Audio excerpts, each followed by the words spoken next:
Half a century ago, two RAF pilots saw a bright object flying rapidly over Farnborough airfield.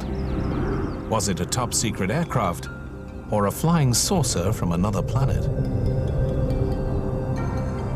Unlike hundreds of other UFO sightings made during the 1950s, this sighting couldn't be ignored because it was made by two highly qualified military personnel who were trained observers. We were all gazing out into a clear sky when suddenly we all saw this phenomena at the same moment. The performance that I had observed was quite beyond this world's technology. Although legend has it UFO sightings were investigated by secret agents, successive British governments always denied their existence.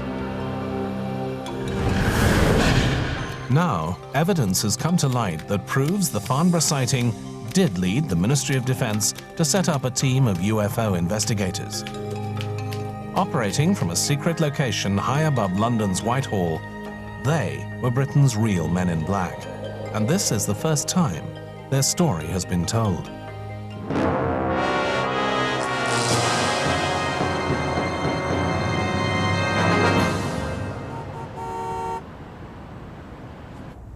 Dr. David Clarke and Andy Roberts are historians.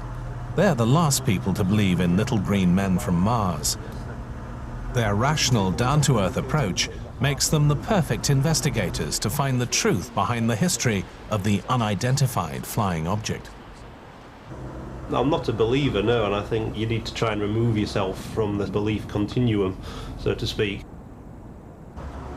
Belief in flying saucers and UFOs has penetrated society at all levels, from the farmer in the field right through to royalty, aristocracy, and the highest levels of government. It's of huge significance, and we just see it as our job to record and comment what's going on.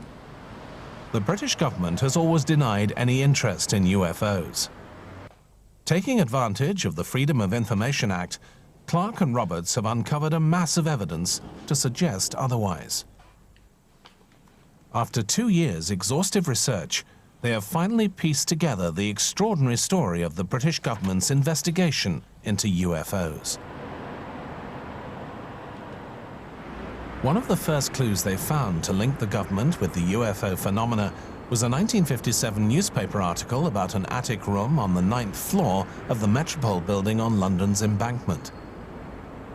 Room 801, the report claimed, was being used by Britain's Air Ministry to investigate flying saucers. For years, the government disputed its very existence, even pointing to the fact that the lift only went to the 7th floor to substantiate their claim. Then Clarke and Roberts found a 1951 government report intriguingly entitled Unidentified Flying Objects. The fact that the document was written at the Metropole buildings suggests that Room 801 might well have been the government's UFO headquarters. The Metropole is still occupied by the Ministry of Defence, and after much lobbying, they agreed to allow Clarke and Roberts inside. They will be the first civilians ever to see the nerve centre of official British UFO research. But will anything remain of what was hinted at in the 1957 newspaper report? Flying saucers are no longer a joke. The secret of Room 801.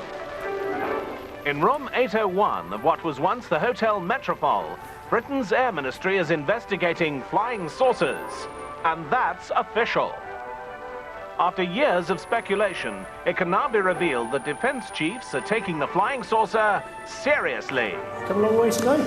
Came down from Yorkshire yesterday evening. Not only is there this special department for following up saucer reports, but there is action too. See that we only go up to the 7th floor. Its existence was admitted last night by an Air Ministry spokesman. He disclosed that it has been investigating flying saucer reports since 1947. We have something like 10,000 on our files, he said. There's so many little tiny rooms, it's easy to see how a legend might spring up about there being a small room 801 where all these mythical UFO files have been kept. We've got to find out. Yeah, absolutely. These corridors go on and on and on. They do. They are very long. Clarke and Roberts are led through a maze of corridors to a flight of stairs that takes them up past the 8th floor to the legendary 9th and the reputed location of room 801. So this is it.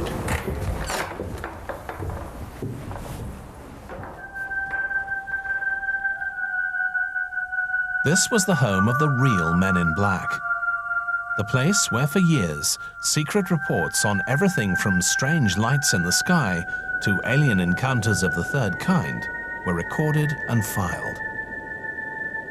Locating a top-secret unit here, in this tiny attic space high above Whitehall, shows just how seriously the British government took UFOs 50 years ago.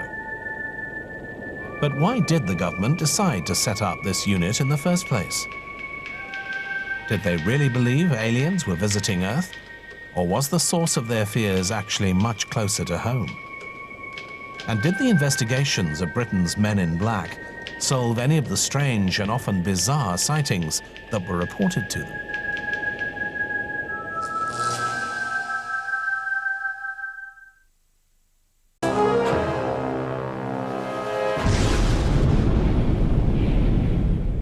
World War II unleashed the apocalyptic might of the atom bomb, and, as a consequence, planet Earth was a very different place to what it had been before. A new world order surfaced, and from it emerged international tensions that posed ever greater threats to world peace.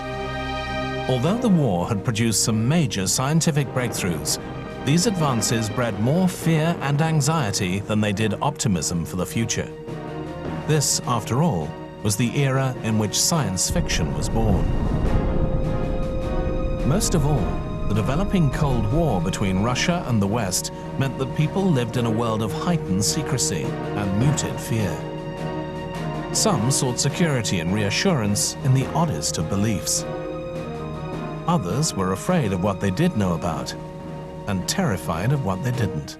The person who made the first sighting of a flying saucer was Kenneth Arnold in 1947. There was a pilot flying over the mountains in Washington state, and he saw a fleet of 9 objects moving, and he described them as if someone was flipping a saucer across a pond. Kenneth Arnold saw these from an aircraft, and I was a flyer myself, and all kinds of things can be seen from up there. They were probably cloud structures, I think. After all, they can give a remarkably saucer-like appearance. Some editor somewhere said flying saucers, and it was printed in newspapers across the world. Well, then all of a sudden, thousands of people were seeing flying saucers. It wasn't until 1950 that the flying saucer phenomenon really burst onto the public scene in Britain, and it was largely due to a newspaper called the Sunday Dispatch, and it began printing on page 1 of every edition, virtually week after week, stories about flying saucers. And as a result, the Sunday Dispatch circulation went literally through the roof. On this and 2 other local hills, groups of people have been holding night-long vigil for the past 7 days. They're members of the British Unidentified Flying Object Research Association. If they're lucky and see a saucer, then the fun will begin, and they'll try to lure one down. In this area alone, there have been 200 sightings since February, and round the world since the war, there have been 250,000. You may ask why there's no film. Well, the answer is there is, but it's not very good. One of the first people to forge a career from claiming contact with aliens was American George Adamski.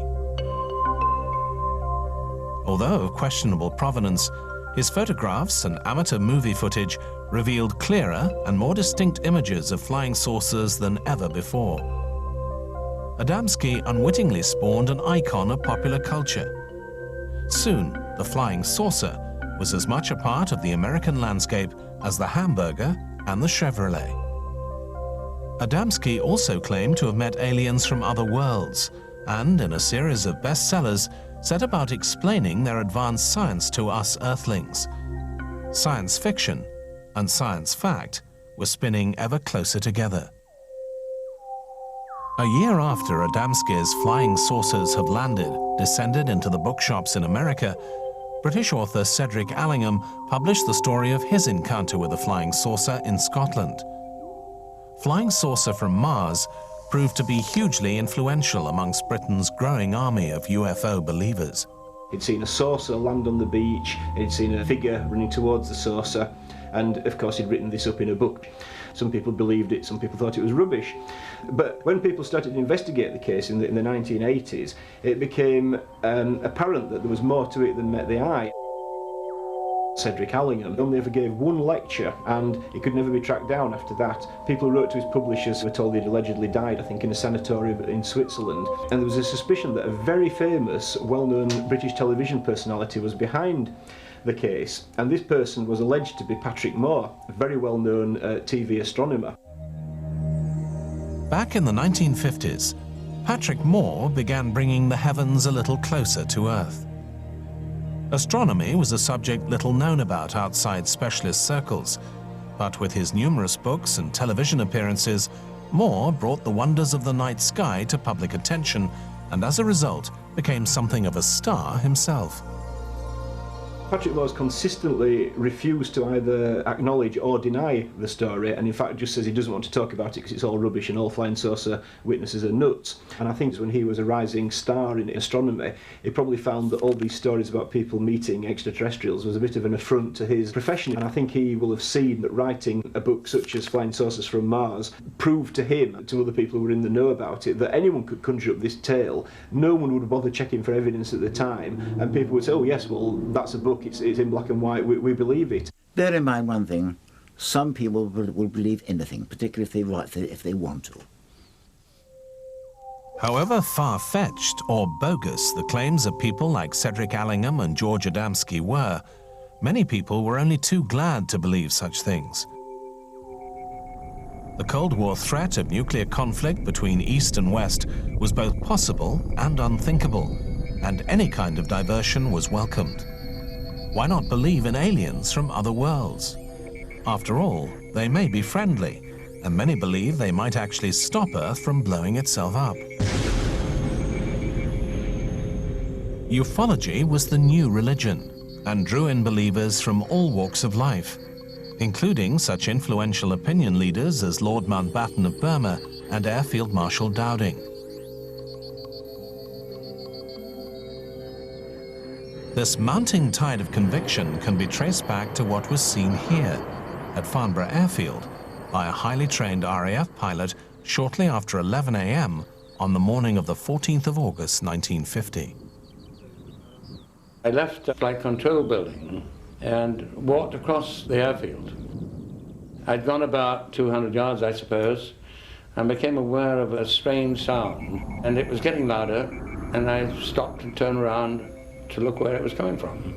And I saw this very strange object, and it flew directly overhead, so I had a chance to get a very good look at it. There were no characteristics at all except the shape and the color, which was a mother of pearl surrounded by a darker colored edge.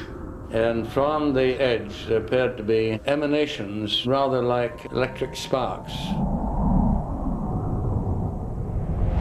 And came back to the flying control building and went straight up to the Chief Test Pilot's office and reported this.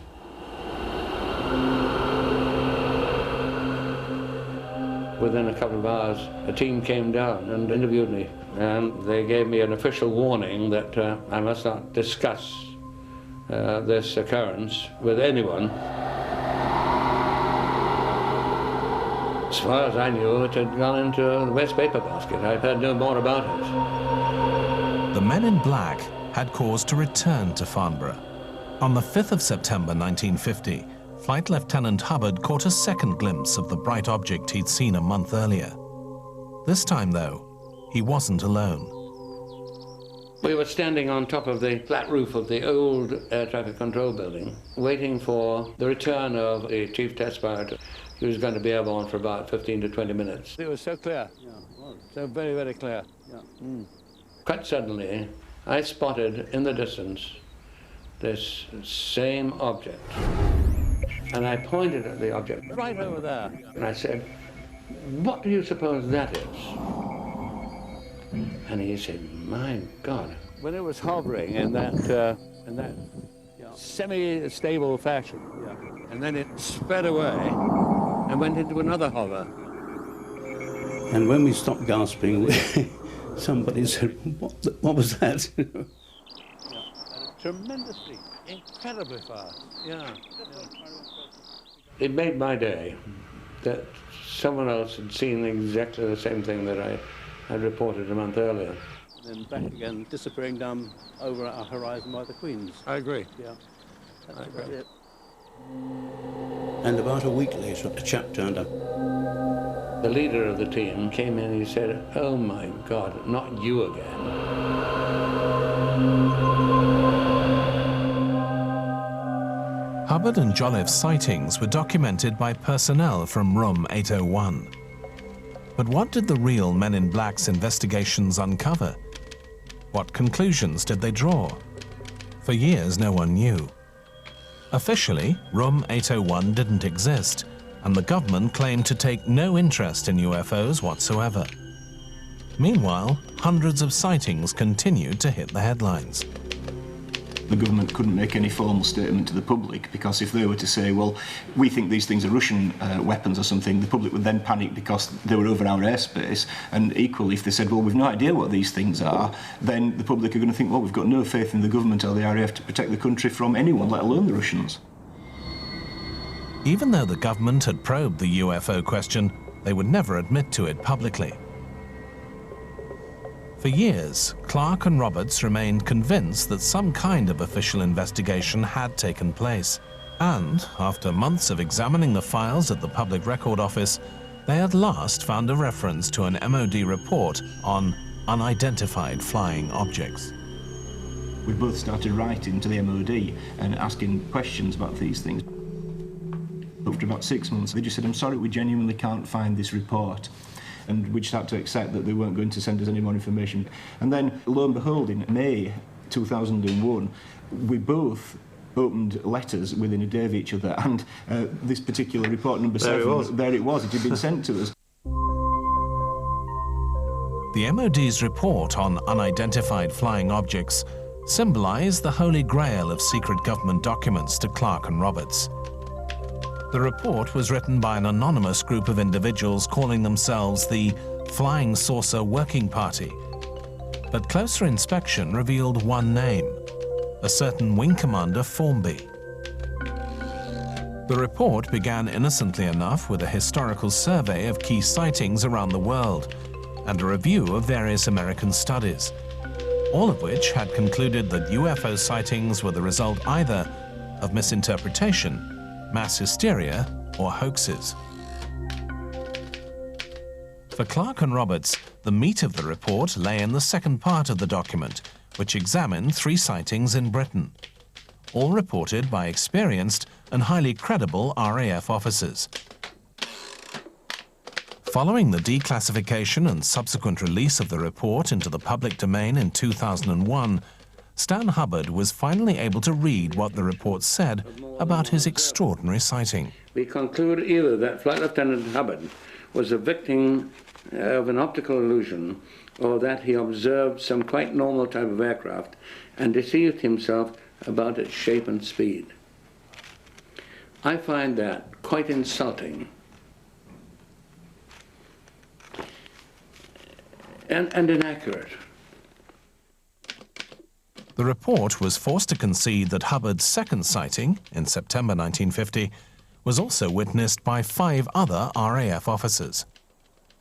The sky was about 3/8 obscured, with the stratocumulus cloud base at 4,000 feet. At about the same moment, they all saw, at an estimated range of 10 to 15 miles, an object which they described as being a flat disc, light pearl grey in colour, and about the size of a shirt button. He was clearly very impressed because he said this was the most authentic sighting he'd looked at, and he'd looked at a lot. And he was very hopeful that they could cross-check it with a reference from the ground, and that would confirm it and clinch it. Despite claiming to have interviewed large numbers of people in the vicinity of the airfield, the Flying Saucer Working Party failed to identify anyone else who had witnessed the Farnborough incident. We again find it impossible to believe that an unconventional aircraft maneuvering for some time over a populous area could have failed to attract the attention of other observers.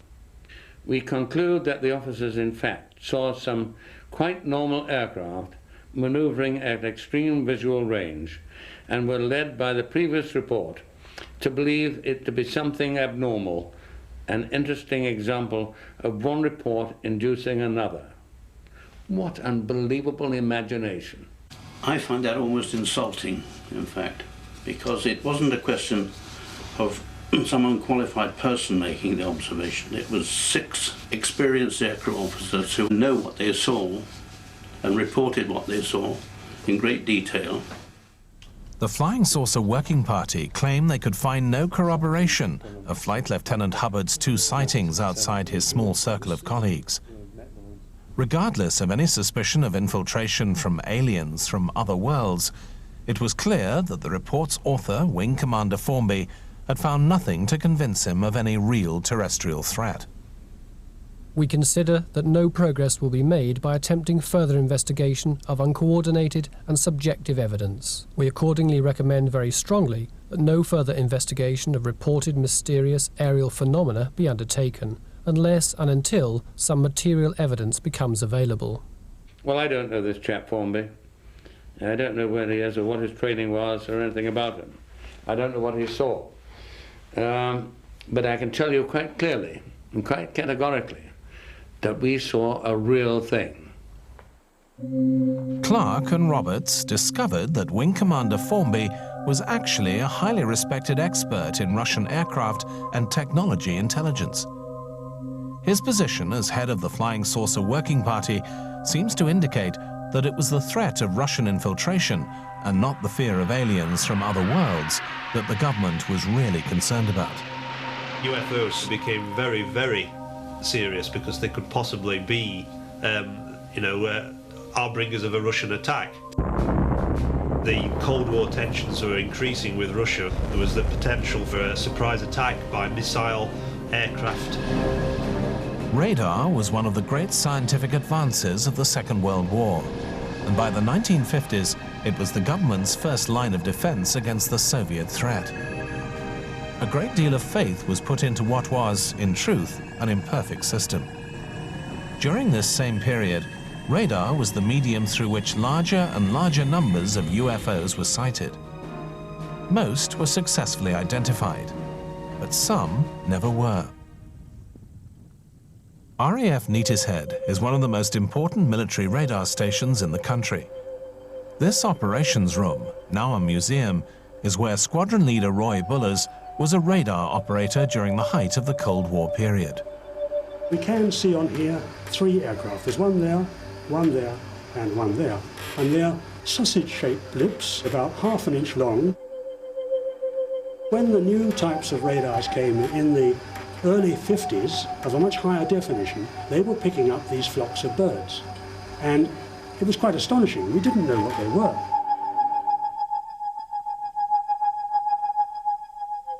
We found that the radar in use, certainly in Britain in the 1950s, was old. It was based on World War II equipment. The radar operators weren't particularly good at identifying anything other than aircraft, and even that could cause problems. And the nature of the equipment meant that it picked up anything in the atmosphere. Flocks of birds, temperature inversions, meteorological balloons, all appeared on screen as though they were something solid and physical. The function of this room was not only intercept the enemy aircraft, but also to scramble the fighters to go and look at the enemy aircraft.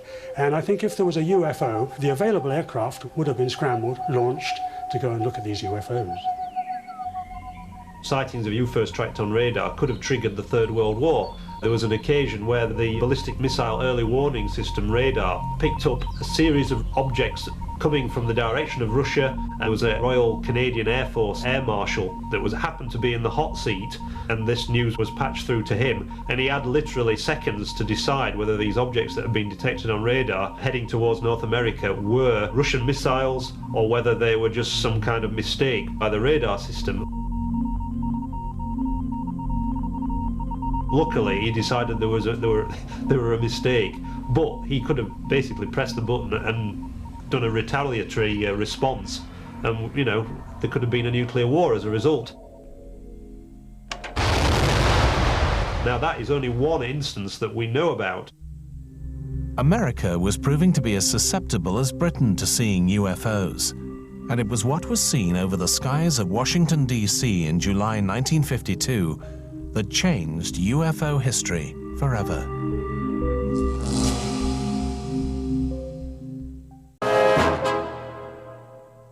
In June 1951, the Ministry of Defense completed its top-secret report into UFOs. They claimed to find no evidence of any extraterrestrial presence. In a period of mounting international tension, the report's contents were deemed to be of little importance, and it was filed away with a minimum of internal circulation. Then, in 1952, a sudden rash of UFO sightings in America changed everything.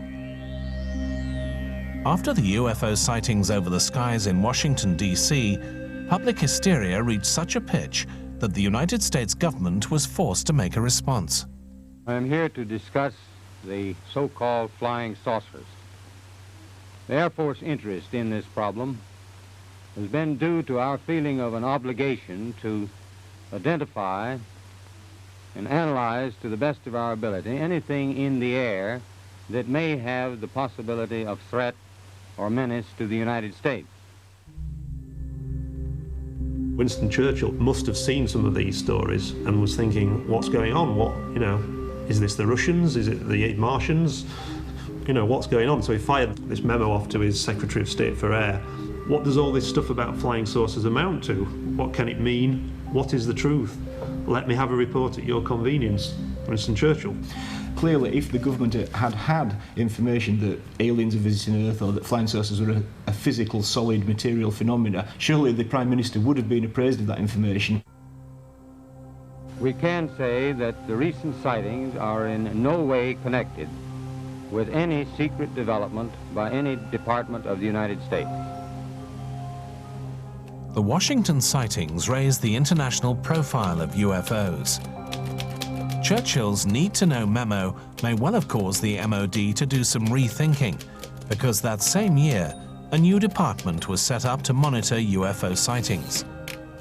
Operating from room 801 in the MOD's Metropole building and run by Wing Commander Miles Formby, it bore a close resemblance to the Flying Saucer Working Party.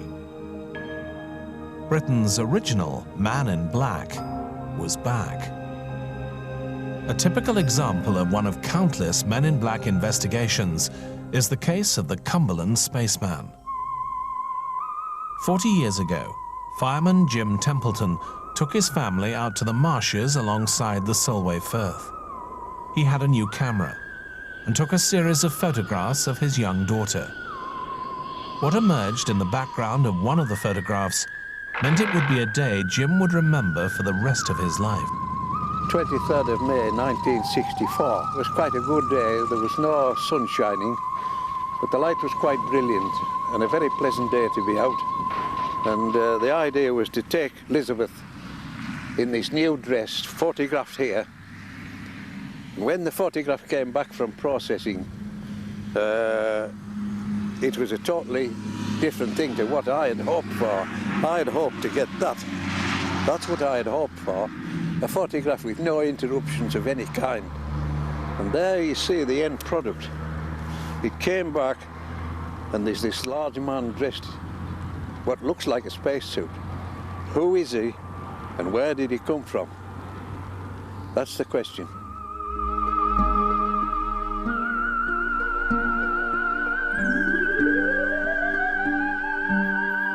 One afternoon the car drove at the fire station. It was a black Jaguar. These two men wanted to know if I could take them out to the exact spot on the marsh where the photograph was taken. I asked for their identity and they said, "You're not supposed to know our identity, we go by numbers. We are government officials. That's all you need to know." I brought them to this spot here and he said, "This is where you saw the large person behind the camera." I said, "No, we never saw anybody." So he just sort of looked and he said, "Thank you very much." Turned his back, walked away to his friend here. And they drove away. And I've never seen them to this day. The fact that Jim never actually saw the spaceman suggests the men in black believed Templeton to be the victim of an elaborate hoax. Like so many other UFO stories, though, the legend lives on. We've always hoped that somewhere, somebody would get a photograph similar to this with that type of manner, and then we might be getting somewhere. Looks like a beautiful day for a spacewalk. Why can't we believe that somebody can come here? And he's dressed very similar to what Neil Armstrong was dressed. He's got some sort of a suit on that we know very little about. 10, 9, ignition sequence start, 6. The 50s were the time of the space race, and there was a space race, and initially the Russians, of course, were way ahead. They launched the first artificial satellite, the first man in space, and sent the first rocket to the moon, and a kind of paranoia affected large parts of America, frankly. The space race only helped to fire the imagination of those already susceptible to seeing UFOs. And this contributed to the steady rise in sightings throughout the 1960s and 70s. Although this added to the workload of Room 801 and its later incarnations, the UFO was becoming a useful smokescreen for all sorts of interest groups, including the government and the military. UFOs can be used to support any theory you want. This is the beauty of them. This is what makes them folkloric in their importance. And there's a famous CIA memo from the 1950s where one person's writing to another saying that we must explore the psychological warfare potential of these things as soon as possible. So it's quite clear that the more conspiratorial end of the intelligence services were very aware of the potency of the flying saucer symbol and perhaps were manipulating it.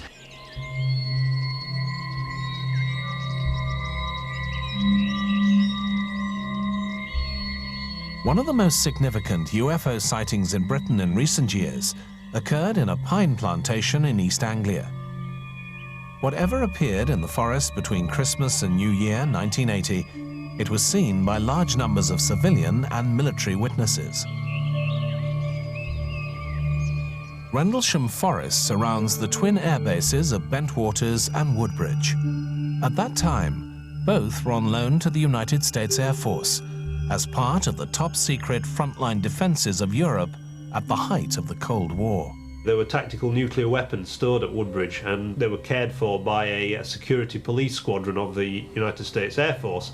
And it was a group of men from that police squadron that saw some unusual lights near the perimeter fence of Rendlesham Forest. One of the men who went out to investigate the strange lights was US Air Force man Lieutenant Colonel Charles Holt. I see it too. What is it?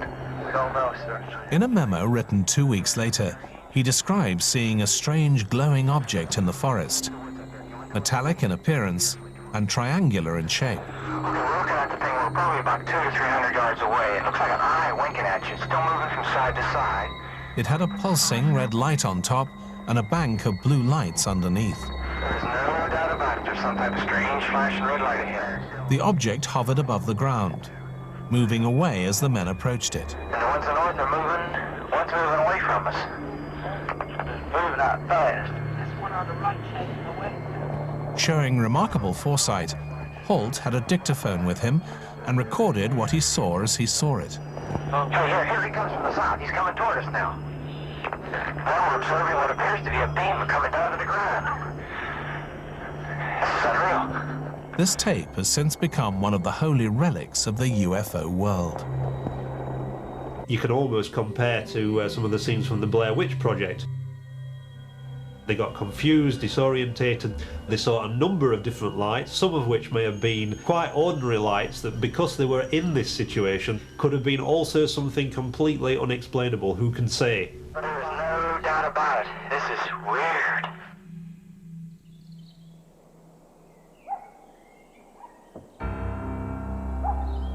Whether it was an elaborate cover-up of a bungled military test or a genuine UFO, the Rendlesham Forest incident remained under wraps for almost 3 years before being leaked to the press. And if it wasn't for the attentions of a small group of dedicated ufologists, the incident might have been forgotten. As it is, Rendlesham has attracted more controversy and conspiracy theories than any other British UFO incident. In the pantheon of great sightings, it is regarded as second only to the infamous 1947 Roswell incident, where a flying saucer was reputed to have crashed in the New Mexico desert. Like Roswell, Rendlesham is kept alive by the sheer number of people who still write or talk about what went on there. Two people who have spent a lot of time doing both are writers Georgina Bruni and Nick Pope. Some of the media dubbed me the real Fox Mulder because of the UFO investigation work that I've done. Because I work with Georgina, she's picked up the nickname of Scully. Being professional ufologists, they have written some of the most recent books about it and are keen to perpetuate the idea that something strange and unexplained occurred here. And this is the actual road now that we're going down that leads into the site. Based on my 3 years of research and investigation, I was not able to totally discount the idea of an extraterrestrial explanation. I just thought that they were possibly testing stealth aircraft, but the more I became interested, the more I realised that this was much more than that. UFO spotter Brenda Butler visits the forest regularly with her dog Mason. She claims to see UFOs and aliens on a regular basis. I believe that a UFO did land, or at least hover. I didn't at first, but I do because of all the stuff that we've seen down here.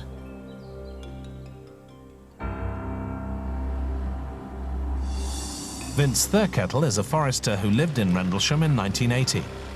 He visited the alleged UFO landing site some weeks later and believes there is an entirely rational explanation for what was seen. I was agnostic to believing before I met the people who wrote the books. And if this is the second best story in the world, then goodness knows how bad all the others are.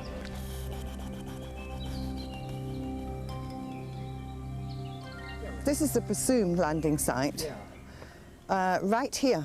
Yeah, well you can actually make out, can't you? Whilst identifying the landing site of the UFO is the most important thing for Georgina Bruni, Nick Pope and Brenda Butler, There's nothing grown here for 20 years. Vince Thurkettle is far more concerned about what he will see once he reaches the other side of the forest. I think the real answer to this, I think the light they were following, without any doubt, was a lighthouse. Just to be about 5 to 10 miles out, maybe less. The balloons have now turned into full circles. Because I know there was an eclipse or something there for a minute or two. When it flashes there, that is Orford Ness Lighthouse. So was it the lighthouse? Or was it a flying saucer? Or was it this?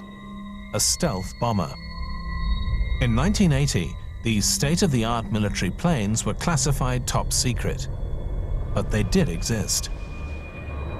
Consider all the advances in airplanes that we've had since the Second World War. They've had to be tested somewhere for many, many years before they've come into service. So therefore the public are bound to have seen them, but yet they're top secret planes.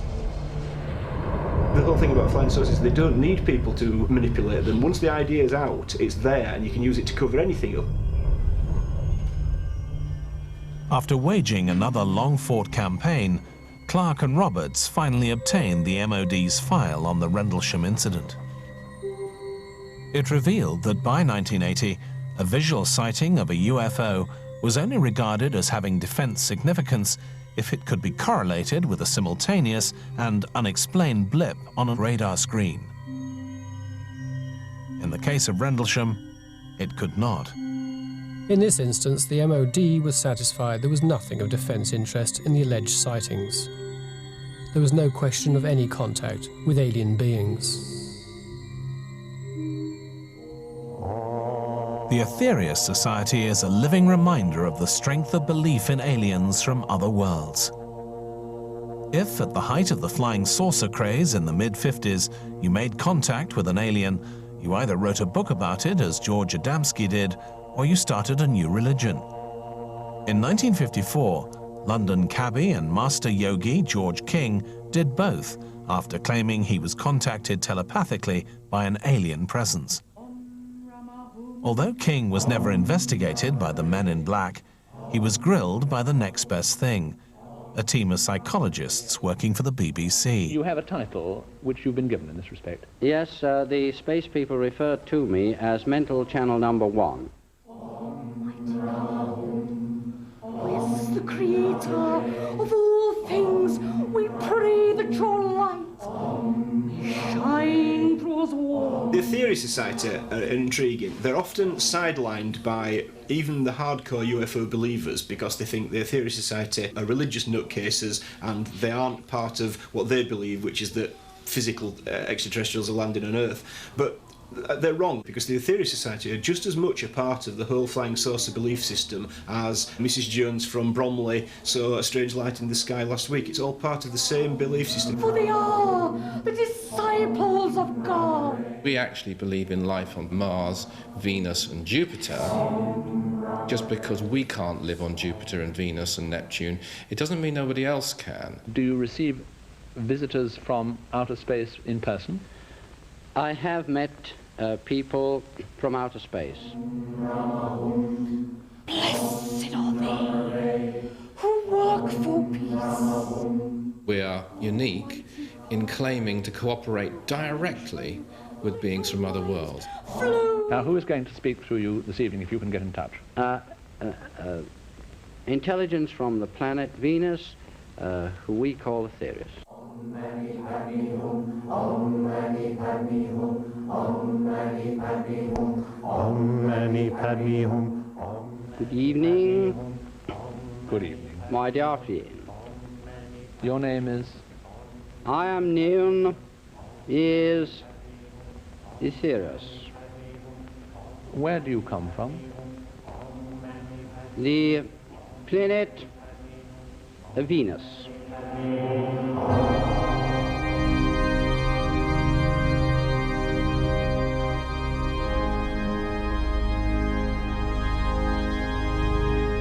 You have this sort of cliche that people who search for spiritual meaning, there's something wrong somewhere. I was just one of those people who wanted to know above all else the purpose of life. And when I found the Aetherius Society, it was just fantastic because it answered my questions. 30 of us get together once a month and just watch for things in the sky. And things contact us, and there's things around the forest. And Anne, you said that you saw something, didn't you? Oh yes, I've seen the flying saucer, yes, with the little ones going in, yes, just a few days after the photograph was taken, Yeah. in the vicinity of, Awestruck. It was real, and it was not of this planet. In our galaxy, 100,000 million stars, must be many millions of Earths. I'm sure many of those are inhabited, and in theory they could come here. What I am saying is, there's not the slightest evidence they ever have. After 2 years' exhaustive research, Clark and Roberts also failed to find any evidence of alien visitations to Earth. But they wanted to track down the original Man in Black himself, Wing Commander Miles Formby, to make absolutely sure.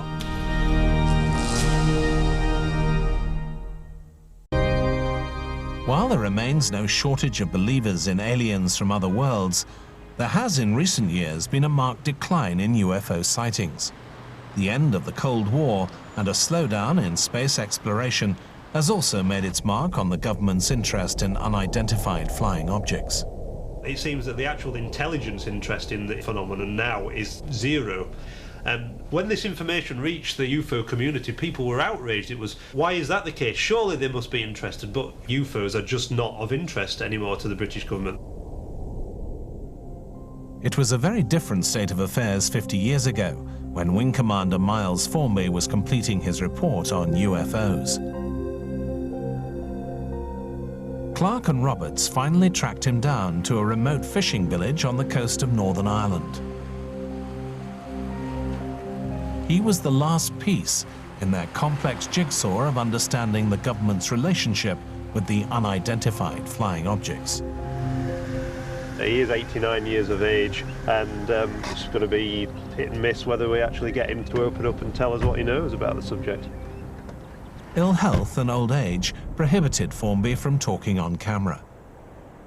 Instead, his two daughters offered to speak. Before Clark and Roberts contacted them, they had no knowledge of their father's involvement with the MOD's research into UFOs. He kept everything close to his chest. He talked to us what he wanted to talk about, anything else. I think people in the government thought one of the possible answers was something from outer space, and maybe keeping an eye on us because there was we were destroying each other.